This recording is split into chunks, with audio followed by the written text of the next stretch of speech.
to you at primary school. They'd like have police come and do a little bit of a prezzo, all that kind of thing. And then they'd bring the cop car and you could sit in the police car and stuff and it'd be all cool and they'd turn the siren on. And then they'd go and have the serious talk about drugs and strangers. Yeah. But before that, though, because they'd come to assembly and all that kind of thing. And And then all of a sudden, like, your ass would pucker up because you did something naughty on the weekend. Do you know what I mean? Like, you just like the sphincter would go like that because you're thinking, shit, they're coming for me. They're coming for me. Like, I pinched a Milky Way at the corner shop, or I told Mrs. Johnson to go fuck herself or something like that. You know what I mean? And you think, I think that's another problem with today's society, with full of snowflakes and fucking people that know better, is teaching their kids, police are a savage totalitarian regime that are just upholding the neoconservative New World Order and it's their jackboot army. No, we should be teaching our children that if this shit goes down, look for a copper. Yeah, exactly. Not to be scared of a copper. Don't say to your kids, if you do that again, I'm going to ring the police. They're going to come around here and put you in jail. I mean, what happens when, like, some creepy fucking ice addict jumps through the window? The kids aren't going to go to the coppers because they're already scared of them. You need to teach your kids to, like, respect and go to the coppers because that's what they're there to help. I think they're like the stern uncle. They should be, not like, the one that no one talks about anymore. It should be the stern uncle. I totally get that, what you're saying. But then again, another lesson you could probably teach them is to not hang around the crackheads or the ice addicts, you know what I mean? Yep. And like, you might say to your kids, look, Greta, we live in a crackhead neighbourhood. Do you mind making sure the window's locked before you knock off and go to sleep? Do you know what I mean? Mm. Are you able to make sure, is your 7-year-old mind able to make sure that, I know it's hot, love, I'll turn the aircon on, but just don't let the crackheads in. Do you know what I mean? Like, I remember years ago, there was like something at the local public school. I didn't go to that school, but it was only down the road from the house. And anyway, they had police there and they were fingerprinting kids. I did something like that, but it was in the shopping centre. Yeah, just for fun. You know what I mean? Yep. It might have been Safety House or Neighbourhood Watch or whatever it was.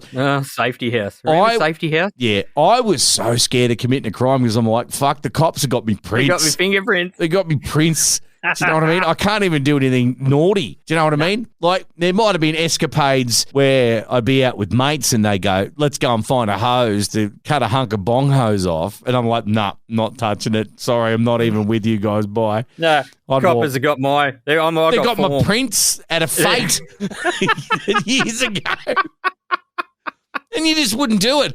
In fact, I got to tell you, I rarely do it, but I had to call the police tonight because on my commute from the way home from work, this guy was swerving all over the lane, was trying to overtake on double unbroken lines, all that kind of thing. And you know what? Fuck it, I'm ringing the police. So I rang the non-emergency line because it's basically, if someone's having an emergency, there's a crash or they need help in any other way in a life-threatening emergency, don't use 000. That is the thing you basically don't do. So I called the non-emergency line and it was on hold for 5.5 minutes. Now, I can understand why, because at the moment, everyone's just ringing them because of COVID stuff. They're dobbing people in left, right, and centre, all that kind of thing. Like, Mrs. Johnson, I told her to fuck off, but she wasn't wearing a mask and she was outside of her domicile. So ring them and dob on, all that kind of thing.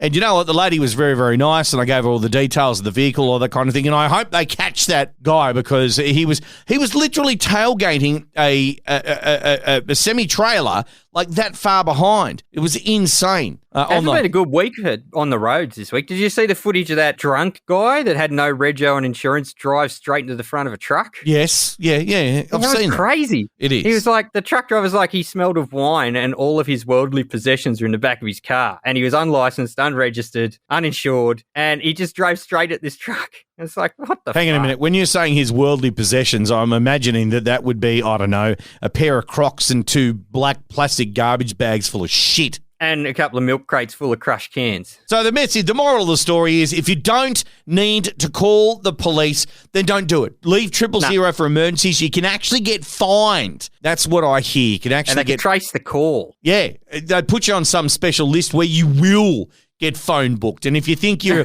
away from that because, they don't use phone books.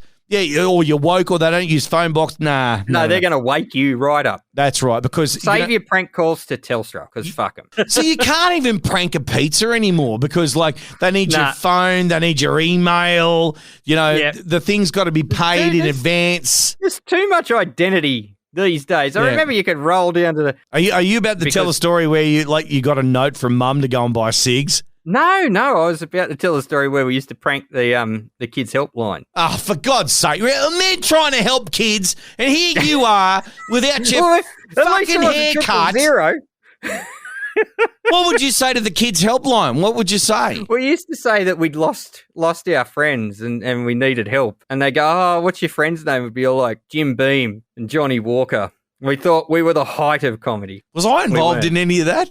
Yes. No, I wasn't. I would never do that. Yes, you were. Bullshit. You were involved. Bullshit. I testify that you were there at least once. No, sorry. I don't think we've ever called the Kids Help. We tried to call a local car salesman because he cared. But he didn't care. No, we said, no, and come down and see me because, he cares. And we... was diddling his secretary at the end of the day. How do you know that? It was the talk of the town. Oh, for God's sake. That's why he doesn't anymore. No, but, mate, he does up in her. No, he passed away.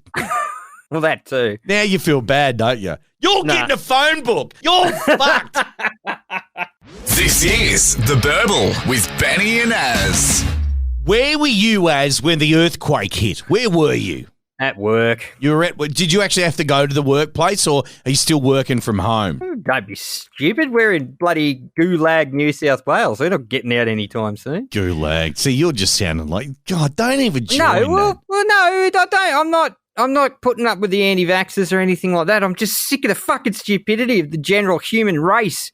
We were doing so good. Our town had 3 days on a donut, and then some idiot went and got infected. So we're back to 14 days and counting before I can get a fucking haircut. Well, where your workplace is, they come out of lockdown as of midnight. So I hope that's great. I still can't leave my LGA to go to that LGA. Anyway, that doesn't matter. But anyway, so where were you when the earthquake happened? Paint a picture. I sit right here. You were sitting in the chair you're sitting in right now. Fucking chair at work when I heard about the earthquake. Okay, so did you feel it? No. You didn't feel it at all? I didn't feel a fucking thing. They felt it in bloody Newcastle, for Christ's sake. So how could you not feel it? Well, I wasn't paying attention. I wasn't like, oh, there might be an earthquake in a minute. Let me become aware. I had fucking headset on. I was talking to people. So you weren't earthquake woke? No. No, okay. I wasn't ready. I was just going about my fucking day, and apparently the fucking earth moved for some people. It didn't move for me, darling, that's for sure. Okay, do you want to know where I was? Where were you? I was in the car on the way to work, so the car's moving. You wouldn't have felt a thing. I didn't feel shit, and then all of a sudden I get these messages on Facebook going, oh, did anyone feel the earthquake, the earthquake, the earthquake? And I'm like, what the hell? So I thought, all right, where's the earthquake? So I started flicking around the AM radio stations.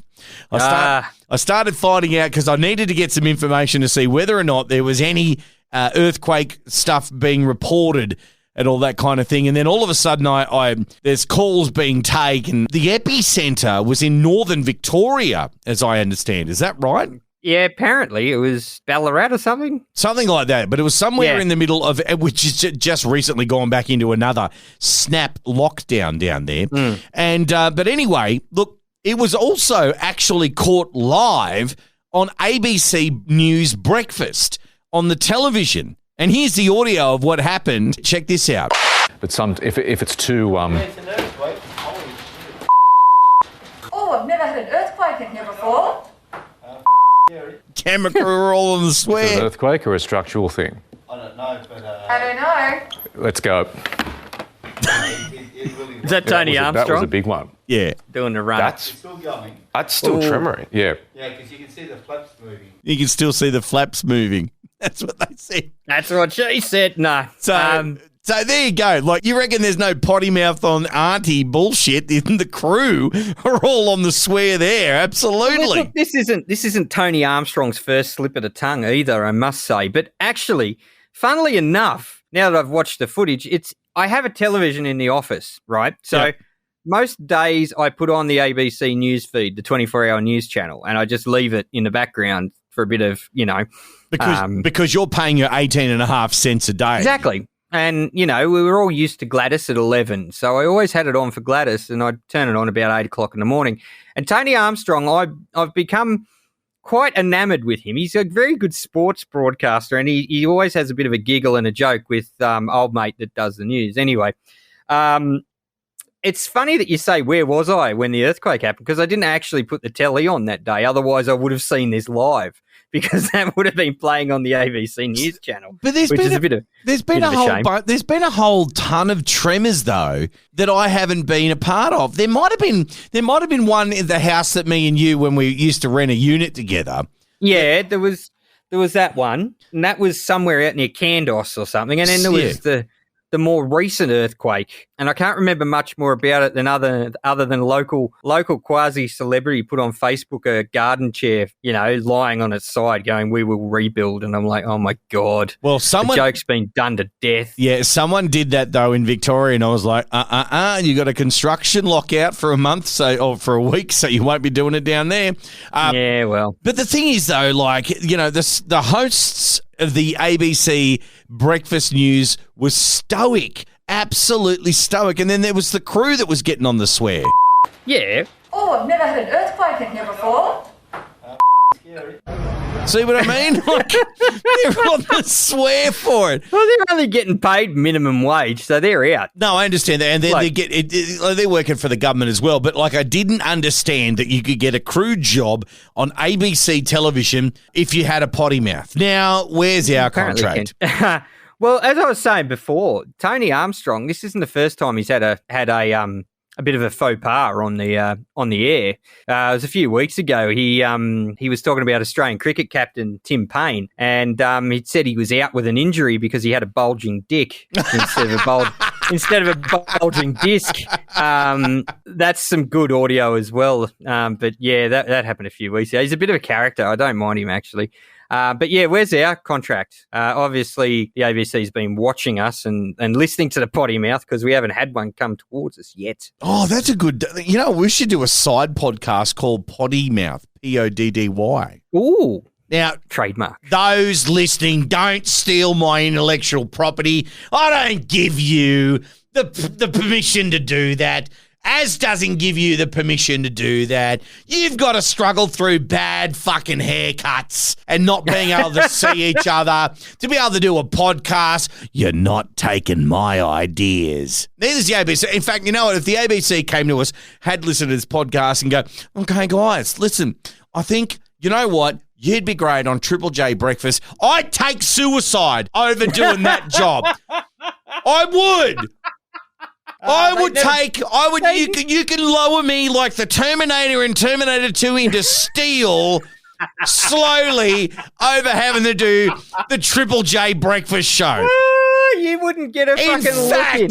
In fact, I would do the Today FM Breakfast Show over the Triple J Breakfast Show. Yeah, don't say things you can't take back. I've said it. I'd rather melt into a bucket of Snowtown Bank Vault acid than having to do that one. Fuck that shit. They'd never hire you, A, because you're about 500 years too old, and B, because you don't have a Bachelor of Attendance at Mitchell University.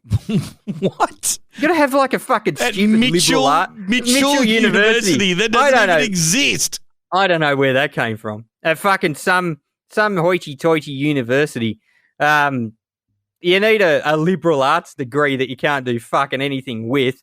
BA, Bachelor of Attendance, and fucking, I don't know, snail husbandry or some fucking shit, and then go out into the workforce and completely fail and then come back and go, well, that's the new fucking thing from insert relevant fucking 14-year-old here. No, sorry. We're going to do like a version. No. I'm sorry. I haven't listened to that radio station in many years, but I could actually do an accurate back announce. I suck about this. Oh, I can do an accurate one. Ready? Here you go. Go on. You're right. Hit me with your demo reel. Okay, that's the new one from Slimefinger out of Adelaide. Wome Adelaide, they'll be headlining Slimefinger, and it's their new song called I couldn't poop it out, so you had to inject me with fluid and flush it out. Triple J, time right now is 14 minutes away from 11. Hey, coming up, we're going to have some news from our non-gender binary